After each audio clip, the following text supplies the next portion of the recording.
Tinutukoy na naaresto ng Philippine National Police Anti-Kidnapping Group ang mga foreign national na sangkot sa kasong kidnap for ransom na naganap noong July 1, 2025 sa Metro Manila. Sa isinagawang press briefing sa Camp Crame, inihayag ni PNP Chief Police General Nicholas Torre III na nasakote ang mga sospek sa isang follow-up operation na isinagawa sa lalawigan ng Batangas. Bukod sa pagkakaaresto sa mga dayuhang suspek, na-recover din sa kanila ang mga sasakyang ginamit sa krimen na posibleng magsilbing mahalagang ebidensya sa isinagawang investigasyon. The Philippine National Police today is here to report the successful resolution of a kidnap ransom case involving a foreign national who was abducted under the pretense of a vehicle transaction. The incident took place last July 1, 2025 in Metro Manila, and based on our investigation, it became clear that the kidnapping was premeditated and carried out by an organized group composed of both foreign and local individuals.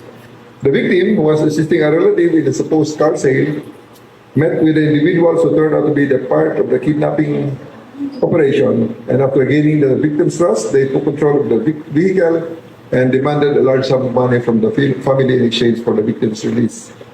Once the incident was reported, the PNP immediately activated our anti-kidnapping action team and launched a coordinated effort with other law enforcement units. Over several days, we conducted surveillance, intelligence build-up, and interagency coordination.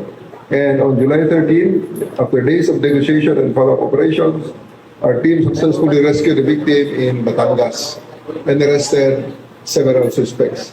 Follow-up pursuit operations led to the operation of more individuals in different locations, including Metro Manila and Cavite, and the recovery of multiple vehicles linked to the operation. We are currently preparing the appropriate charges against all those involved, and our initial assessment points to a highly organized group that may also be linked to other similar incidents in the past. This case serves as a strong reminder of the importance of immediate reporting, community cooperation, and sustained vigilance to those who continue to operate criminal enterprises in our country. Know that the PNP is fully committed to tracking you down and holding you accountable. To our law-abiding citizens and partners in the private sector, we thank you for your continued trust and support. The safety of our communities remains our top priority, and we will remain relentless in our mission to protect. Maliwanag ito na produkto ito ng early reporting.